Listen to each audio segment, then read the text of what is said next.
사도행전 8장 26절로 31절 말씀을 이제 제가 받들어 읽겠습니다. 주의 사자가 빌립에게 말하여 이르되 일어나서 남쪽으로 향하여 예루살렘에서 가사로 내려가는 길까지 가라 하니 그 길은 광야라. 일어나 가서 보니 에디오피아 사람 곧 에디오피아 여왕 간다게의 모든 국고를 맡은 관리인 네시가 예배하러 예루살렘에 왔다가 돌아가는데 수레를 타고 선지자 이사야의 글을 읽더라. 성령이 빌립더러 이르시되 이 수레로 가까이 나아가라 하시거늘 빌립이 달려가서 선지자 이사야의 글을 읽는 것을 듣고 말하되 읽는 것을 깨닫느냐. 대답하되 지도해 주는 사람이 없으니 어찌 깨달을 수 있느냐 하고 빌립을 청하여 수레에 올라 같이 앉으라 하니라. 아멘. 하나님의 말씀입니다. 예수님께서 예루살렘에 올라가셔서 성전을 정결하게 하시는 사건이 있습니다. 예수님께서 십자가에 달리시기 위해서 마지막으로 예루살렘에 입성하셨습니다. 그리고 가서 보니 예루살렘 성전에서 장사하는 이들이 참 많이 있었고 그곳에서 온갖 더러운 죄악들이 일어나고 있는 것을 보았습니다. 그래서 주님께서 그 성전에서 장사하는 자들을 다 파하시면서 그곳을 정결하게, 성전을 정결하게 하셨습니다. 그리고 예수님께서 그렇게 하시면서 종교 지도자들에게 향하여 이렇게 외치십니다. 마가복음 11장 17절의 말씀입니다. 이에 가르쳐 이르시되 기록된 바 내 집은 만민이 기도하는 집이라 칭함을 받으리라고 하지 아니하였느냐. 너희는 강도의 수고를 만들었도다 하시매. 예수님께서 율법의 수호자라고 할 수 있는 종교 지도자들, 유대인들을 향하여 말씀을 가르치시는 것이죠. 주님의 집은, 성전은, 내 집은 만민이 기도하는 집이라는 것입니다. 아멘. 만민이 기도하는 집, 성전은 누구에게나 열려있는 곳이라는 뜻이기도 할 것입니다. 누구든지 주님 앞에 나아오는 자는 주님과 만나고 주님께 기도하고 주님의 생명의 말씀을 들을 수 있다는 것이지요. 오늘 주님의 집 성전에 나온 사랑하는 성도들 가운데 주님을 만나고 주님과 교제하며 주님의 생명의 말씀이 들려지는 은혜가 충만하기를 간절히 소망합니다. 그래서 그 말씀으로 길을 헤치고 담대히 하나님의 나라를 살아갈 수 있기를 소망합니다. 그런데 오늘 그처럼 성전에 나아갔지만 주님의 말씀, 주님의 생명을 누리지 못하고 돌아가는 한 영혼이 있습니다. 바로 에디오피아 네시입니다. 오늘 성경은 그에 대해서 이렇게 소개하고 있습니다. 27절입니다. 말씀을 한번 같이 읽어보실까요? 오늘 본문 27절입니다. 시작. 일어나 가서 보니 에디오피아 사람 곧 에디오피아 여왕 간다게의 모든 국고를 맡은 관리인 네시가 예배하러 예루살렘에 왔다가. 아멘. 에디오피아 네시는 아주 먼 길을 여행하여 예루살렘까지 왔습니다. 학자들에 의하면 이 에디오피아라는 곳은 이 예루살렘까지의 거리가 한 1500km 정도 되어진다고 하죠. 그리고 이 에디오피아라는 곳은 함의 후손들인데 함의 자녀가 구스라는 자녀가 있었습니다. 그죠? 함의 아들 구스, 구스의 아들 스바라는 사람이 있었죠. 스바 하면 생각나는 인물이 누가 있습니까? 열왕기하 10장 말씀에 보면 스바 여왕이라는 인물이 등장합니다. 그러니까 이제 스바에 있는 여왕이라는 것이죠. 당시에는 이제 조상들의 이름을 가지고 지역명을 썼으니까 아마도 스바라는 사람, 구스의 아들 스바라는 사람이 자리를 잡고 살아갔던 이 곳이 스바라는 지역이었던 것 같습니다. 그리고 이 스바에 있던 이 여왕이 이제 솔로몬 시대, 솔로몬이 성전을 짓고 왕궁을 건축했을 때 그 아름다움을 보기 위해서 솔로몬에게 찾아왔던 여왕이 바로 스바 여왕이죠. 여러분 한번 생각나십니까? 이 스바, 구스, 함 이들이 바로 이 에디오피아 사람들이라는 것입니다. 네, 함이라는 사람은 어떤 사람입니까? 노아의 둘째 아들입니다. 셈, 함, 야벳. 그렇죠? 네. 근데 함은 또 어떤 인물입니까? 함은 노아에게 저주받았던 아들이죠. 그죠? 왜 그랬습니까? 아버지 이제 노아가 포도 농사를 지었다가 취해서 포도주를 마시고 취해서 있을 때 함이 그것을 이제 이야기하고 소문을 내고 다녔다가 그것을 노아가 나중에 알고 함을 저주하는 일이 성경에 기록되어져 있지요. 그래서 이 유대인들, 이스라엘 백성들은 그 자신들의 조상들, 성경의 역사들을 쭉 읊고 있는 사람들이기 때문에 아마도 함의 자손, 저주받은 함의 자손 구스 사람, 스바의 민족 에디오피아 사람들에 대해서 그렇게 좋은 감정을 가지고 있지는 않을 것입니다.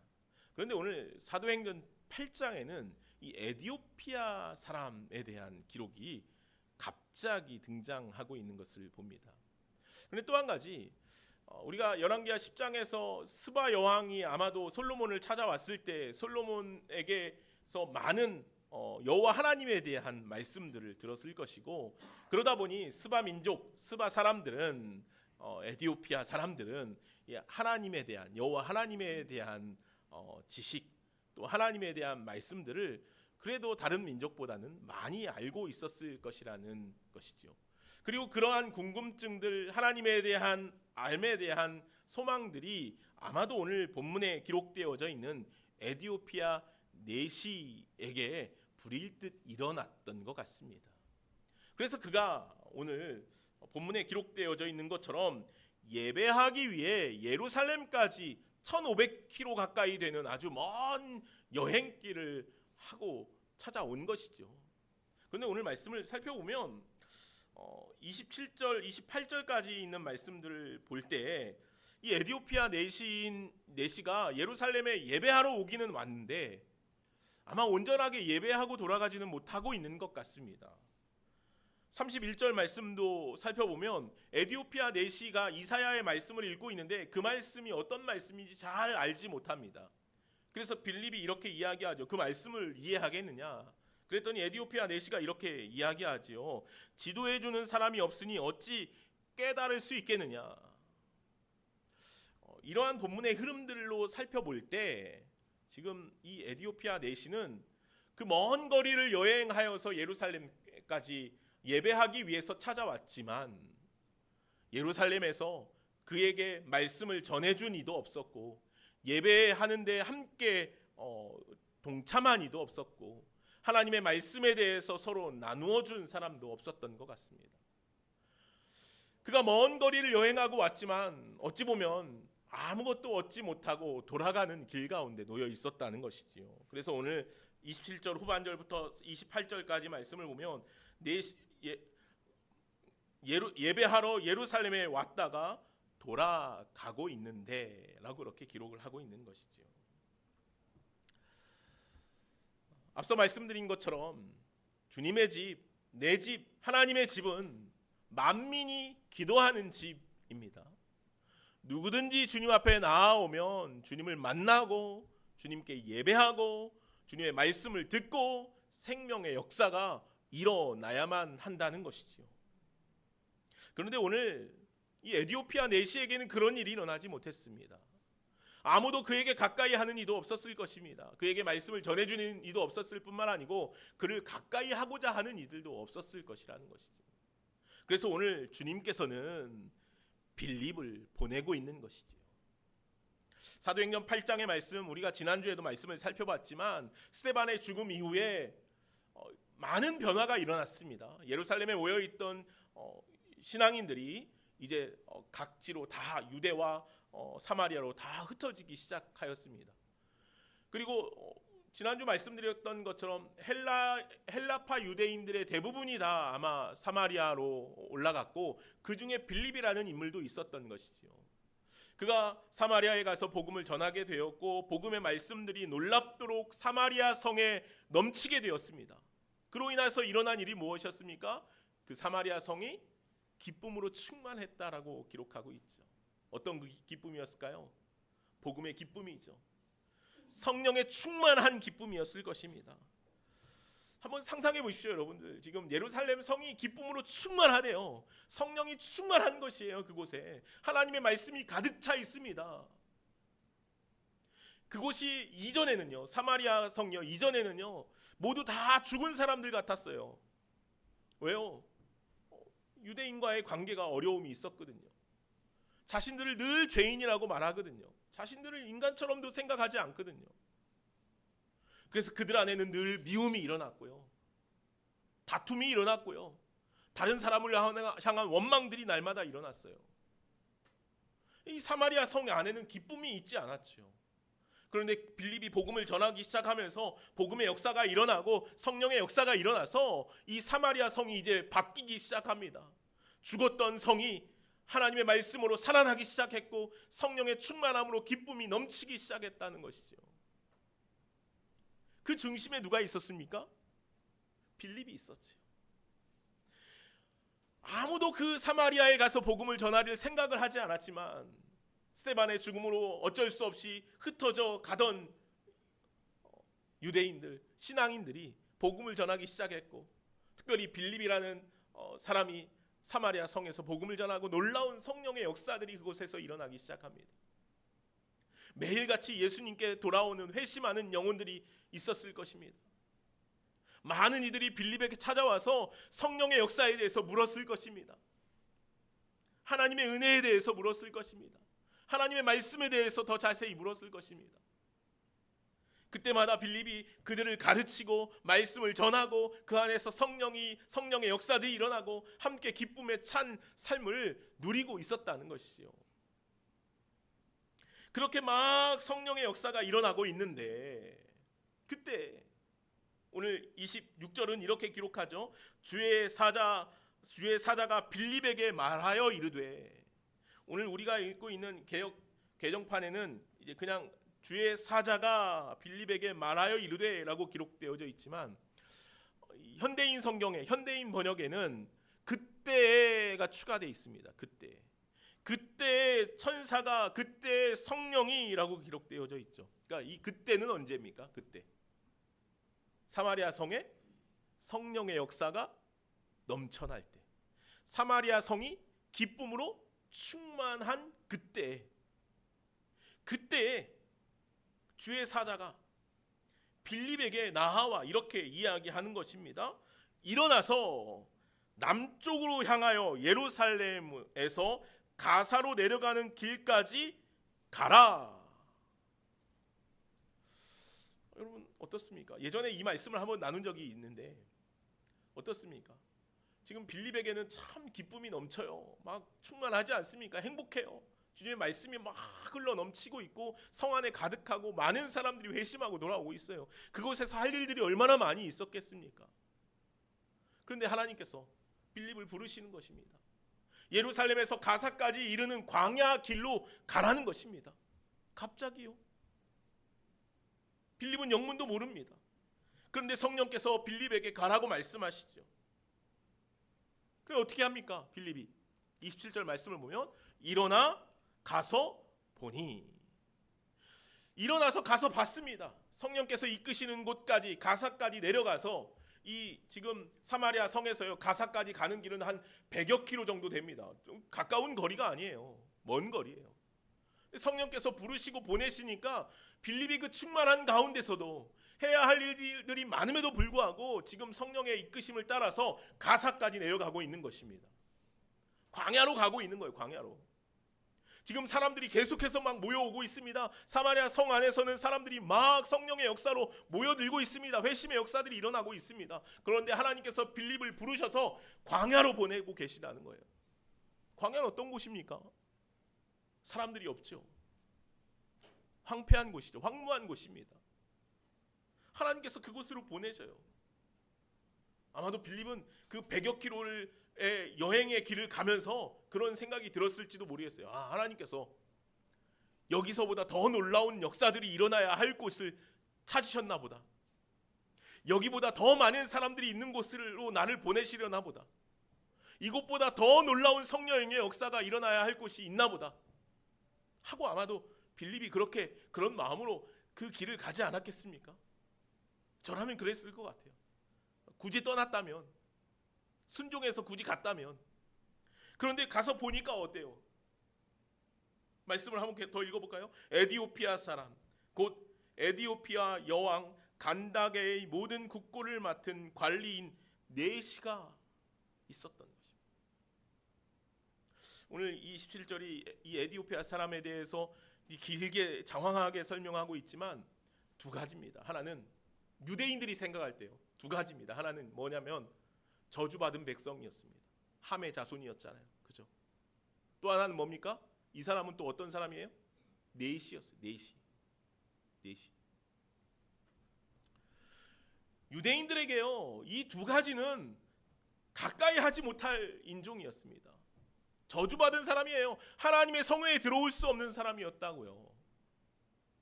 하나님께 택하심을 입을 수 없는 존재들이었다고요. 근데 오늘 빌립이요, 놀라운 성령의 역사 가운데 있는데 하나님께서 부르셔서 그 100여 킬로가 되는 가사까지 광야로 내려갔는데, 그래도 기대하는 마음을 가지고 내려갔는데 저주받은 사람, 상종하지 못할 사람, 가까이에서는 안 되는 구스 사람 에디오피아 네시를 만나게 하고 계시다는 것이죠. 여러분 어떻습니까? 빌립의 마음이 어땠을까요? 빌립의 마음. 하나님 왜? 뭡니까 이게? 아니 내가 지금 얼마나 놀라운 성령의 역사 가운데 놓여 있는데, 하나님 지금 내가 그곳에서 할 일이 얼마나 많은데 다른 사람 보내도 되지 않겠습니까? 내 역할이 얼마나 큰지 아시잖아요, 주님. 그런 마음이 들었을 것 같아요. 그런데 오늘 주님께서는 이 에디오피아 네시를 중요하게 여기고 있습니다. 그는 1500km가 되는 아주 먼 거리를 찾아와 주님 앞에 나와왔습니다. 주님의 성전에 나와왔지만 그곳에서 온전히 예배하지도 못했습니다. 아마도 이방인의 뜰 정도까지만 들어가서, 이방인이었으니까 들어가서 분위기 정도만 보았을 거예요. 그런데 생각해 보십시오. 아까 말씀드린 것처럼 유대인들은요, 이 에디오피아 사람들을요 저주받은 사람들이라고 생각했다고요. 가까이에서는 안 되는 사람들이라고 생각했어요. 게다가 네시예요. 사람들이 싫어하고 저주하는 사람이었다는 것이죠. 그러니 그를 가까이 할 사람이 있었겠습니까? 예루살렘 성전에 예배하러 왔는데 그를 가까이 할 사람이 있었겠습니까? 그에게 예배가 무엇인지, 하나님의 말씀이 무엇인지, 이사야 말씀이 어떤 말씀인지 가까이 가서 가르쳐줄 이가 있었겠습니까? 아무도 없었겠죠. 그래서 그는 그저 헛수고한 것처럼 돌아가고 있었습니다. 하나님께서는 그 영혼을 긍휼히 여기신 것이죠. 그래서 오늘 그렇게 놀랍게 사역하고 있는 빌립을 부르신 것입니다. 그리고 가사까지 내려 보내게 하셔서 그곳에서 에디오피아 네시를 만나게 하고 있는 것이지요. 사랑하는 여러분, 오늘 주님께서는 우리를 그렇게 부르십니다. 보내시죠. 하나님께서 빌립을 택하셔서, 다른 사람들도 있지만 그렇게 놀라운 일을 행하고 있는 빌립을 택하셔서, 성령이 충만한 빌립을 택하셔서 광야 가사까지 보내어서 에디오피아 네시를 만나게 하시는 것은 빌립을 통하여 하나님의 축복, 하나님의 복음, 하나님의 말씀이 온전히 전해지기를 원하심이 아니었겠습니까? 오늘 우리는 때로 굳이 내가 이 일을 해야 되나? 굳이 내가 이렇게까지 해야 되나 하는 일들이, 또 상황들이 있지요. 그러나 주님께서는 어떠한 일이든지 간에 주님께서 우리를 부르시고 그곳에 하나님의 복이, 하나님의 축복이, 복음의 역사들이 일어나기를 원하신다는 사실을 기억하시기를 바랍니다. 성경은요 계속해서 그렇게 주님의 백성들을 부르시고 보내시고 축복하여 주셔요. 우리가 알고 있듯이 아브라함을 하나님께서 부르시지 않습니까? 갈대아 우르에서 부르셔서 창세기 12장 2절 말씀을 보면 뭐라고 기록하고 있습니까? 내가 너로 큰 민족을 이루고 내게 복을 주어 내 이름을 창대하게 하리니 너는 복이 될지라. 우리가 예전에 읽던 개역 한글판에는 뭐라고 기록되어 있습니까? 너는 복의 근원이 돼.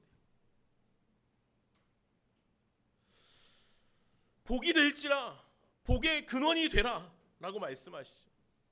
너를 통해서, 나를 통해서, 우리를 통해서 하나님의 축복이 날마다 흘러 넘쳐갈 수 있는 귀한 은혜가 있기를 간절히 소망합니다. 하나님께서는 죄 가운데 하나님을 떠나 살아가고 있는 이 땅의 모든 이들 가운데 주님께서 택하시고 부르신 아브라함과 같은 우리들을 통하여서 주님의 축복이 흘러가게 하실 줄로 믿습니다. 복음은 그 무엇으로도 멈출 수 없습니다. 복음은 계속 흘러가야만 합니다. 부르신 이들을 통하여서 택하심을 입은 이들을 통해 복음이 전해지고 흘러 넘쳐야 한다는 사실이죠. 이사야 선지자는 이사야 52장 7절, 오늘 우리가 암송 말씀으로 선택한 이 말씀을 우리들에게 전해주고 있습니다. 좋은 소식을 전하며 평화를 공포하며 복된 좋은 소식을 가져오며 구원을 공포하며 시온을 향하여 이르기를 내 하나님이 통치하신다 하는 자의 산을 넘는 발이 어찌 그리 아름다운가. 복된 좋은 소식을 전하는 삶, 그 복음의 걸음이 얼마나 아름다운지 말씀하시죠. 복음은 멈출 수 없습니다. 복음은 멈추어져서는 안 됩니다. 그런데 사실 우리는 때로 상황도 보고 형편도 봅니다. 나의 상황에 의해서, 상대방의 상황에 의해서 복음이 멈추어질 때가 참 많이 있다는 것이죠. 지난 수요 예배 때 나눈 말씀인데 창세기 47장 7절의 말씀입니다. 제가 한번 읽어드릴게요. 요셉이 자기 아버지 야곱을 인도하여 바로 앞에 서게 하니 야곱이 바로에게 축복하매. 이제 야곱이 아버지하고 오랜만에 22년이 넘는 세월 동안 헤어져 살다가 상봉하게 되었습니다. 아버지 야곱이 많이 늙었죠. 이 바로의 초청에 의해서 그 가족이 다 애굽으로 이주를 하게 됩니다. 그리고 이제 첫 번째 바로와 요셉의 부모님 가족들이 만나게 됩니다. 바로 앞에서는 야곱이 바로 앞에 서서 이제 이렇게 이야기하고 있는 것입니다. 야곱이 바로를 축복하였다는 것입니다. 저는 이 말씀을 읽으면서 바로에게 야곱이 축복하였다, 이 말씀이 너무 마음에 크게 와닿습니다. 사실 지금 야곱의 형편은 어떻습니까? 야곱은 기근으로 인해서 먹을 것이 없어서 계속 먹을 것을 구하기 위해 애굽으로 자녀들을 보냈었습니다. 그의 형편은 지금 최악입니다. 아무것도 가진 것이 없습니다. 먹을 것도 없어서 지금 살아갈 형편이 너무도 지금 어렵습니다. 바로의 초청에 의해서 지금 애굽으로 오기는 왔지만 그의 형편은 모든 것을 다 잃은 사람과 같았죠. 그런데 그런 야곱이요, 바로 앞에 서서 바로를 축복하고 있다는 것입니다. 야곱은요, 바로를 만나자마자 축복하고 그 앞을 떠나면서도 바로를 축복합니다. 10절에도 바로는 축복의 사도였습니다.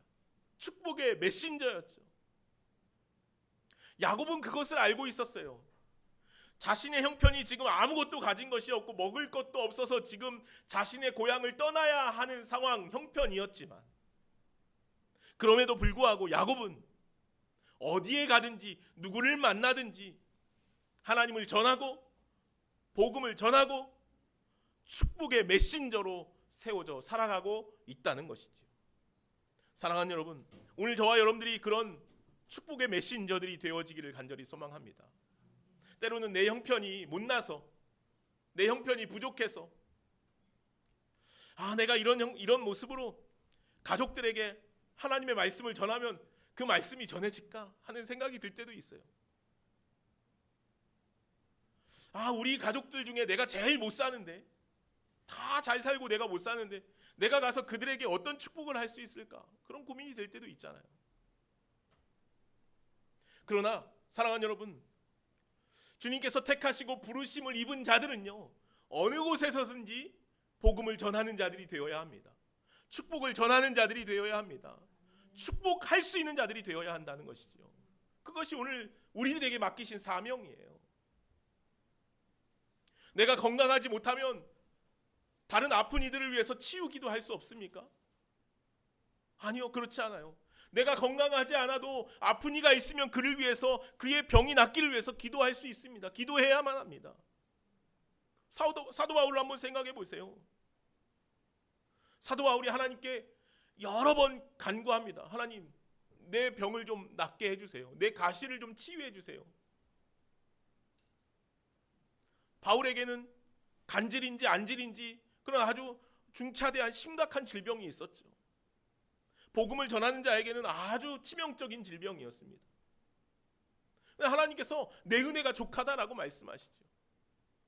바울이 그러면 그때부터 복음을 전하는 것, 치유 기도를 하는 것, 다른 사람에게 축복하는 일을 멈췄습니까? 그렇지 않죠. 자신에게 질병이 있지만, 연약하지만 그는 날마다 복음을 전하는 삶을 살았습니다. 하나님께서는 치유하시는 분이십니다. 하나님께서는 은혜가 충만하신 분이십니다. 하나님께서는 우리를 인도하시는 분이십니다. 그렇게 날마다 복음을 전했다는 거예요. 그렇게 복음을 전하다가요, 그가 간질이 막 발작해 보십시오. 어떻습니까? 사람들이 볼 때 아유, 지병이나 치유하지, 자기나 좀 잘 살지, 그런 말 하지 않겠습니까? 우리들도 그렇다는 거예요. 우리가 누군가에게 가서 축복하면 그 사람이 아유, 너나 좀 잘 살지, 그렇게 어렵게 살아서, 그렇게 병들어서 누구를 위해서 축복해주고 다니나, 그런 생각이 들 때도 있어요. 그래서 우리가 누군가를 축복하는 것이 멈칫멈칫 주저할 때가 있다는 거예요. 나의 형편 때문에, 나의 상황 때문에요. 그러나 오늘 주님께서는 우리가 어느 곳에 가든지, 어떤 형편에서든지, 어떤 상황에서든지 복음을 전하라 말씀하시죠. 축복하는 자가 되라 말씀하셔요. 복음의 메시지가 되라, 메신저가 되라 말씀하셔요. 내가 약하지만, 내가 아프지만, 내가 가난하지만, 내가 가진 것이 없지만, 그럼에도 사랑하는 여러분, 어느 곳에서든지 축복하고 복음을 전하고 사랑할 수 있는 저와 여러분들이 되어지기를 간절히 소망합니다. 오늘 빌립이요, 자신의 아주 중차대한 일들을 다 멈추고 주님께서 부르시니까 가사 그 광야까지 나아갔습니다. 나아가서 보니 가까이 하지 못할 사람, 사람들이 싫어하는 사람, 에디오피아 내시가 있었다는 거예요.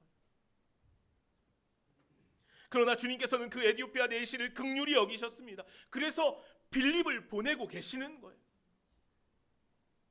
주님께서는 오늘도 우리를 보내실 줄로 믿습니다. 여러분들의 가정으로, 여러분들의 삶의 환경으로, 내가 처해 있는 모든 곳에 주님 보내실 때 우리는 약할 수 있죠. 나는 작을 수 있어요. 나는 힘이 없을 수 있습니다. 그러나 주님께서 강하십니다. 주님께서 축복하십니다. 주님께서 우리를 아브라함처럼 복의 근원으로 복이 될 것이라 말씀하셨습니다. 그래서 오늘 저와 여러분들은 어느 곳에서든지 축복하고 복음을 나누고 전하고 흘려보낼 수 있는 그런 놀라운 믿음의 삶을 살아갈 수 있기를 간절히 소망합니다. 기도하겠습니다. 사랑과 은혜가 많으신 하나님, 오늘 사마리아 성에 기쁨이 충만했습니다. 이제 그곳에서 빌립이 할 일들이 참 많았습니다. 그러나 주님께서 또 빌립을 가사까지, 광야까지 내보내십니다. 그곳에서 에디오피아 내시를 만나게 하시고 그 작은 영혼이지만 그럼에도 그에게까지 복음이 흘러가기를 원하셨습니다. 주님, 오늘 우리는 때로 우리의 형편과 우리의 상황 때문에 복음을 온전히 전하지 못할 때가 있습니다. 축복의 메신저로 살아가지 못할 때가 있습니다. 복의 근원이 되라라고 우리에게 말씀하셨는데 우리가 그러지 못할 때가 있습니다. 그러나 주님 오늘 우리가 말씀을 통하여서 이제 우리가 어떤 형편과 어떤 상황에서든지 복음을 전할 수 있는 자를 되게 하여 주시옵소서. 복의 근원이 되게 하여 주시옵소서. 축복의 메신저로서의 삶을 온전히 살아갈 수 있는 우리 모두가 되게 하여 주옵소서. 감사하며 예수님의 이름으로 기도하옵나이다. 아멘.